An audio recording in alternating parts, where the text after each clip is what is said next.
ko nozīmē pārvaldīt māju pašai kopībai. Nu, tas ir laikam centrālais jautājums, kas tas ir pašai. Jo arī lektori šodien daudz runāja par to, ka pašiem, nu, kā saka, tur ir mājas boss un tā tālāk. Jā, tieši tā. Bet tikt skaidrībā ar to, kādas tad ir tās formas, un Ivars ļoti labi arī pateica, ja, kad nav jau viena vienīga biedrība, ja, kas ir veids, kā mēs varam, pieņemsim, paši pārvaldīt māju. Tās ir daudz un dažādas. Un reiz jāsaka, ka 3 es esmu izdalījusi, bet ticat man, šis nav vienīgās formas, kādā var kopība māju pārvaldīt pati. Dibināt biedrību, faktiski pārvaldīt pašiem. Nu, laikam tas būs gan tāds mazo māju modelis, kur dzīvokļu īpašnieki patiešām gadiem jau viens otru zina, spēj vienoties un ir absolūti proaktīvi un spēj arī nodrošināt šos procesus, un viņiem ir kapacitātes, zināšanas, un prasmes to darīt. Otrs modelis ir dibināt biedrību, kurā tātad šī biedrība pilda lomu kā starpnieks starp šo profesionālo pārvaldnieku un kopību, jeb rada efektīgāku šo pārvaldīšanas modeli, kurā tātad kopība uzticās kādiem saviem tātad biedrībā izvirzītiem valdes locekļiem, kuri tad uzpasē pārvaldnieku un tad, kā saka, saziņā pilda vidutāja lomu. Nu, dot pārvaldīšanas izdevumu pilnīgi jaunam, un vēl Eriks arī teica, ka šobrīd rindā stāv, ja, kad ir tā, ka pārvaldniekiem šobrīd šie uzdevumi ir, viņi ir gatavi dot, taču šobrīd šis pieprasījums pat pārsniedz piedāvājumu.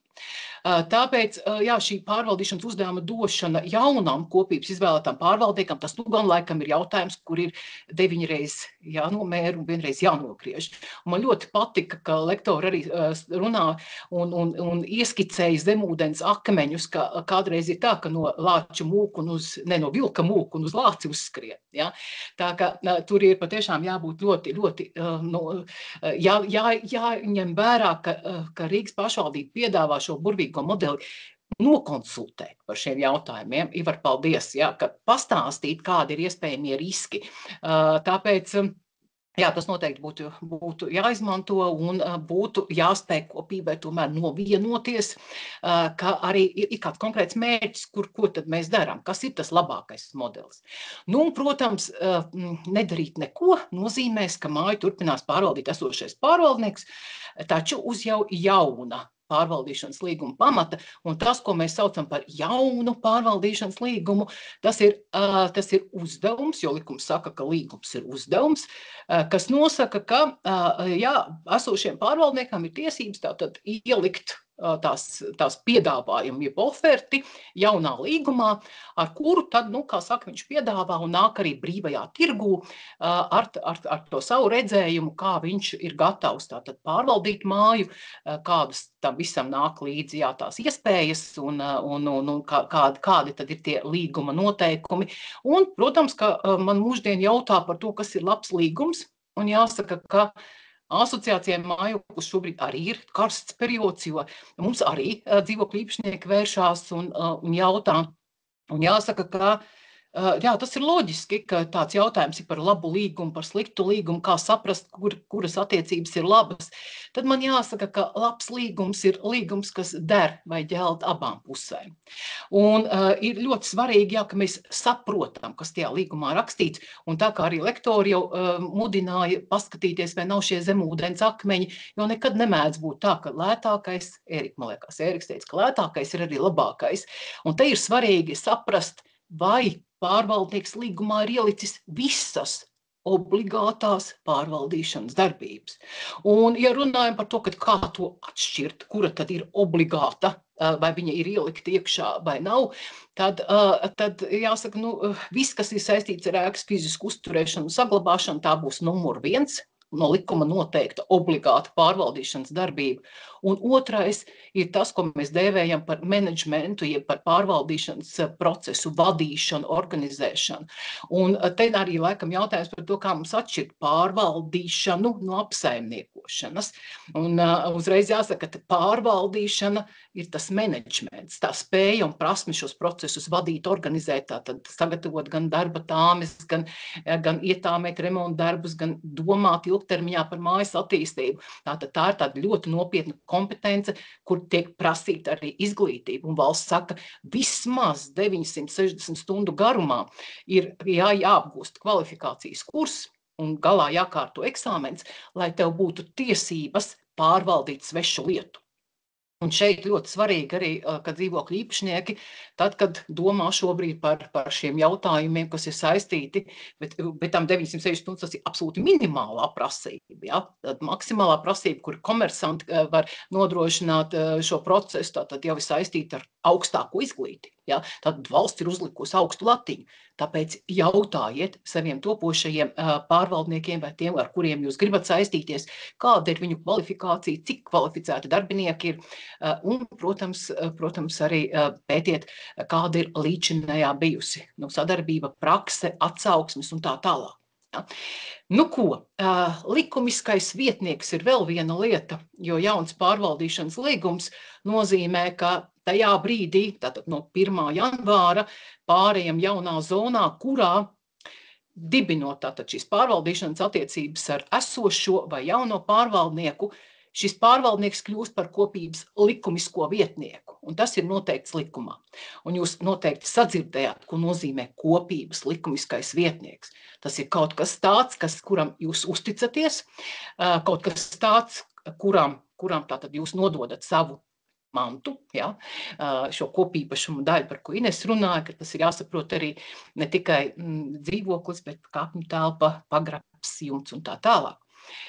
Nu tā, runājot par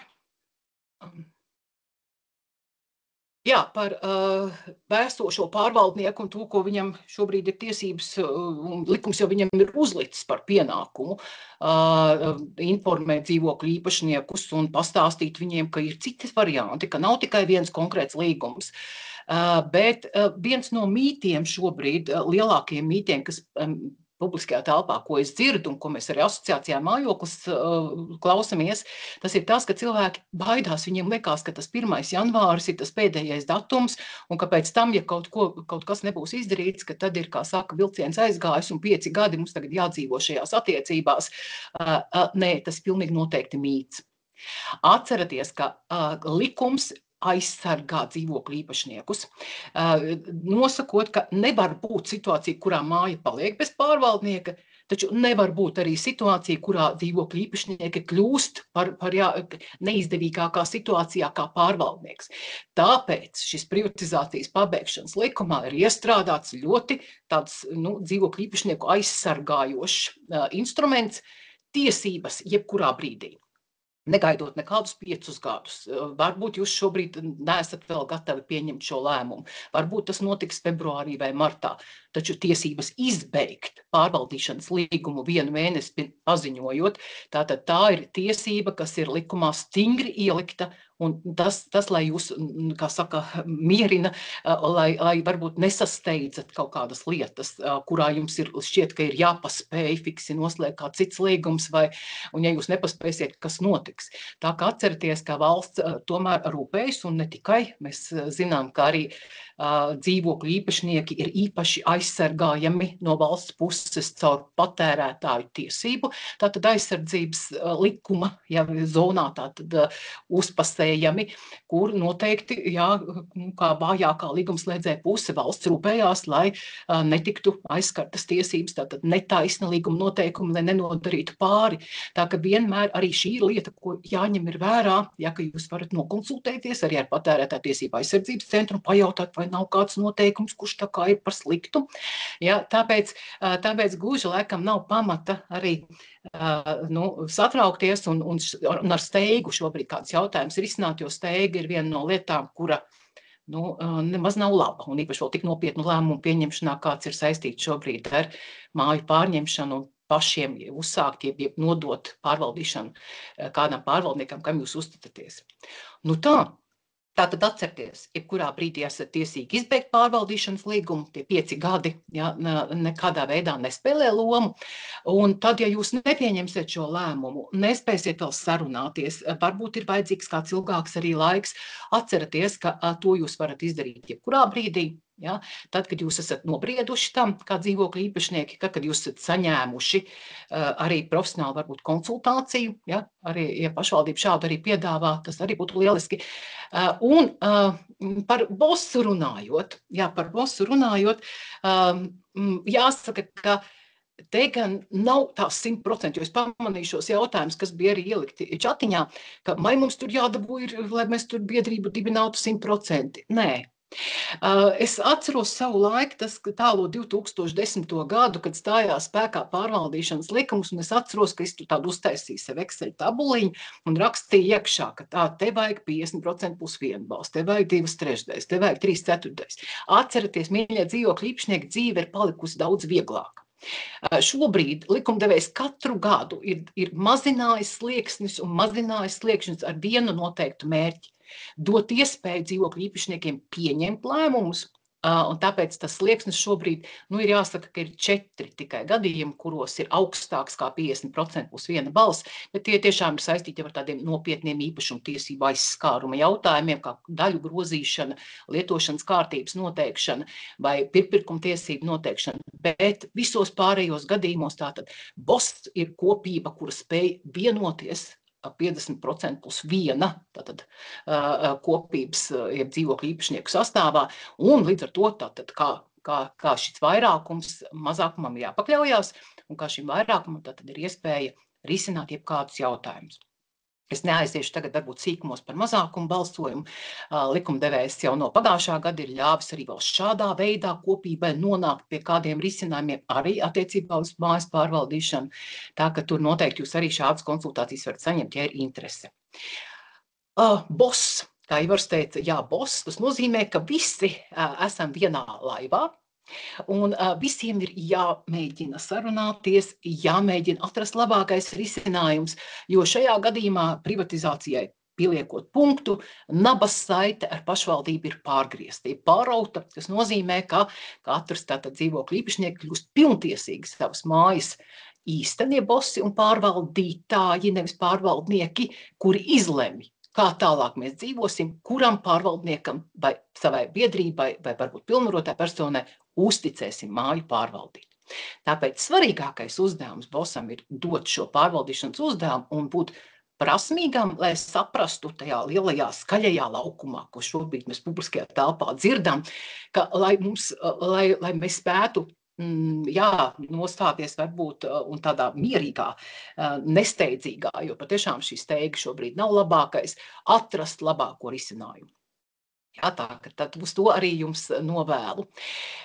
Runājot par biedrību, viena no lietām, vai Ārni, man ir drusku vēl laiks?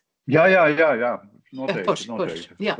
Runājot par biedrību, mīļie dzīvokļu īpašnieki, viena no top lietām, kas ir absolūts kalambūrs daudziem dzīvokļu īpašniekiem, ir tas, vai tā biedrība ir tā pati kopība, un ja tā biedrība nav tā kopība, tad kāpēc ir biedrība un kāpēc ir kopība, un kā ar šito visu tikt galā. Un jāsaka, ka mūsu valsts, atšķirībā no kaimiņu valstīm, nav lēmuši par kādu noteiktu formu, kurā dzīvokļu īpašniekiem māja būtu jāpārvalda. Vēl vairāk, likumdevējs ne īsti atbalstījis ir kādu, ne īsti arī noteicis kādu formu, kurā pārvaldat. Praktiski ir atvēris diezgan plaši durvis, pasakot, ka darat kā gribat. Biedrība praktiski ir signāls tam, ka jūsu mājā ir gatava proaktīvai rīcībai, un brīvprātīgi esat gatavi apvienoties ar kādu konkrētu mērķi, kuram gan nebūs peļņas gūšanas raksturs, un caur šo biedrību tātad atrast modeli, kurā tad vai jūs pārvaldat māju paši, vai šī biedrība kļūst par šo vidutāju vai pat mentoru starp kopību. Ja tad kopība vienmēr būs 100% visi dzīvokļu īpašnieki, biedrībā var nebūt 100% visi, bet biedrība nekad nevar aizstāt kopību, jo kopība ir augstākā lēmēja institūcija, tātad BOS. Savukārt biedrība vienmēr būs izpildu institūcija.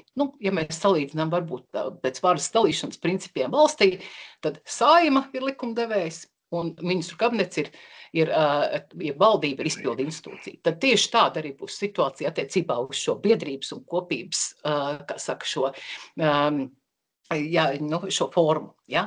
Nu tā, runājot par mērķiem, lektori jau arī mudināja jūs domāt par to, ka vai vienmēr ir jāiet šajā virzienā, jo likumdevējs ir diezgan skops privatizācijas pabeigšanas likumā, pasakot, ka esošiem pārvaldniekam tā kā ir jāpasaka dzīvokļu īpašniekiem, ka viņi var pārvaldīt paši, dibinot biedrību. Tāpēc ir svarīgi, vai jums zinat un saprotat to mērķi, kāpēc to darīt. Ja? Jo, ja dibināt biedrību, kas pārņems mājas pārvaldības funkcijas, ja, tad ir jālemj kopības sapulcē. Ja? Tad balsojumam būs šis vajadzīgs 50% plus 1 balss. Ja? Tad tas būs tas pamats. Un Eriks jau iezīmēja arī tās kļūdas, kas līdz šim ir redzētas, ja, kad it kā kopība jau ir nolēmusi un skaistu nosaukumu izdomājusi biedrībai, bet vēl nav noreģistrējusi. Tā ka ļoti svarīgi ir ievērot arī procedūru, un nav dikti vienkārši tas viss, bet jāsaka, ka jūs redzat, ka cik ļoti ir pašvaldība gatava nākt palīgā, gan paraugi, gan iespēja konsultēties, gan kas tik vēl ne, tā ka izmantojot šo, jo ticat man, nav vienkārši tie visi jautājumi. Ja? Un lai nebūtu vēl izdarīts darbiņš, sasaukta kopsapulce un tiešām tie dokumenti juridiski neatbilst tām prasībām, ko izvirs pašvaldība, tas var būt, vienkārši žēl būs laika resursi, kas ir iztērēts. Nu tā, par pārvaldīšanas uzdevumu dzīvokļu īpašnieku biedrībai. Jā. Tāds var būt un varbūt arī hibrīda modelis. Redzam praksē daudzus gadījumus, kurā šis hibrīda modelis strādā. Pieņemsim, jūs izveidojat biedrību, biedrībai uzticat kādu konkrētu, varbūt šo konkrētu darbu apjomu, un attiecīgi dodat mandātu biedrībai tālāk risināt jautājumu un piesaistīt komersantu savu pakalpojumu saņemšanai. Tā ka šis ir šis modelis, caur kuru arī kāpēc ne? Mēs skatāmies, ka strādā jautājums par to, vai jums tas der. Ja, vai jums tas der, cik liela ir māja, kāda ir bijusi vēsture, kāds ir mikroklimats mājā, ja, kāda spēja sarunāties, cik dzīvokļu īpašnieki ir klātesoši, ja, vai tā ir varbūt tur īres vairāk mājas. Tāpēc, te ir ļoti svarīgi saprast, kāds tad ir tā jūsu situācija, lai pieņemtu pareizo lēmumu. Un nobeigumā. Tātad, pārvaldīšanas uzdevums ir uzticības attiecības, un to atcerieties vienmēr. Jūs uzticat pārvaldniekam, neatkarīgi no tā, vai tas ir komersants, vai biedrība, vai varbūt pilnvarotā persona, vai kāda vienkārši varbūt pilnsabiedrība. Jūs uzticat svarīgu lietu, savu īpašumu. Un no viņu darba un no viņu attieksmes būs atkarīgs no tas, vai jūsu īpašuma vērtība celsies, vai īpašums nedegradēsies. Tāpēc jautājumā par to, cik maksās pārvaldīšana, tur ir jāņem vērā vēl daudz būtiski apstākļi. Un tad, kad man jautā, kā mēs to varam notestēt, es parasti saku šādi. Tie ir tādi 8 vadlīnijas, pēc kura es varu noteikt, vai mans boss darbus dara profesionāli, vai, nevis kā mans boss, bet kā es kā boss varu zināt, ka pārvaldnieks, kuram esmu uzticējis, darbus dara profesionāli. Izejiet cauri, tie būs tie lakmus papīriņi, caur kuriem jūs sapratīsiet, ir vai nav, vai kaut kas bremzē, jo 8 šīs vadlīnijas norāda uz to, ka jūsu pārvaldnieks ir nevis apsaimniekotājs tikai, bet viņš ir pārvaldnieks, menedžeris, kurš spēj domāt ilgtermiņā, un nekad nebūs situācija, ka jūsu īpašums zaudēs vērtību tā iemesla dēļ, ka pārvaldnieks vienkārši tikai uzpasēs uz konkrēto brīdi, lai tur kaut kas mājai nenotiek. Tāpēc ilgtermiņa darba uzturēšanas plāns, ko likums nosaka jau šobrīd, un kuram jābūt, ir ikvienam dzīvokļu īpašniekam jābūt iespējai to redzēt un iepazīties, ir viena no lietām. Otrs, jūs patiešām kā dzīvokļu īpašnieki esat droši pārliecināti, ka mājas remonta darbi tiek plānoti. Uzkrājumi tiek veidoti uz šo plānoto darbu pamatu, nevis pajautājot, cik jūs gribat mums dot. Ja? Jo tā nebūs pareiza pozīcija. Ja pārvaldnieks jums atskaitās par uzdevumu izpildi vismaz vienreiz gadā, tad arī tas var liecināt par to, ka tiešām uzdevums tiek pildīts profesionāli. ja viņš ir pieejams saziņai, sniedz informāciju, viņš informē dzīvokļa īpašnieks par mājas tehnisko stāvokli un ir pasūtījis tehnisko apsekošanu. Ja, tad, jo es vienmēr mulstu, tad, kad man kāds pārvaldnieks saka, ka mēs īsti nezinām, kas tai mājai, tur tehniskā apsekošana sen nav veikta. Tad es saku, kā jūs varat pārvaldīt māju, ja jums nav dati. Ja? Un māja tiek uzturēta labā kārtībā. Tas nozīmē, ka arī sētnieks pilda savu darbiņu un tiek domāts un piedāvāts lemt par izcinājumiem mājas attīstībai. Tie ir tās vadlīnijas, pēc kurām jūs varat vadīties, vai viss ir kārtībā. Protams, cenas, un tāpēc arī skatoties līgumā iekšā, ļoti svarīgi ir, lai tie punkti, kas saistīti ar darbu uzturēšanas plānu, remonta darbiem un uzkrājuma veidošanu, tas viss būtu līgumā. Ja? Taču te ir svarīgi, jā, lai jūs patiešām arī spējat šajā līgumā gūt paļāvību, ka tie nebūs tikai tādi ugunsgrēka dzēšanas darbiņi, bet patiešām ilgtermiņa darbu uzturēšana jau būs ielikta kā pamats līgumā iekšā. Tā, un tiešām galīgi gan pēdējais uzkrājuma fonda mērķis, tātad uzkrājums ir ļoti svarīga lieta, jo tos bēdu stāstu, cik es esmu dzirdējusi, saistībā ar to, ka netiek veidots uzkrājums un līdz ar to notiek kaut kādas ārpus kārtas remonta darbu un nav naudiņas, un tad pēkšņi vienā brīdī pārvaldnieks saka, ka te tagad rēķinām, mēs liksim iekšā, un tie cilvēki ir šokā. Ja? Tāpēc ļoti svarīgi ir menedžēt un veidot šo uzkrājumu fondu saulaicīgi, bet balstoties jau uz oferti. Ja? Ja būs piedāvājumi, ko pārvaldnieks ir izteicis, zinot, kāds ir mājas tehniskais stāvoklis, un arī gudri meklējot arī līdzfinansējuma iespējas, jo pašvaldības to piedāvā, un tieši biedrības dibināšana reizēm ir noteicošais faktors, lai mēs kādus līdzfinansējumus saņemtu.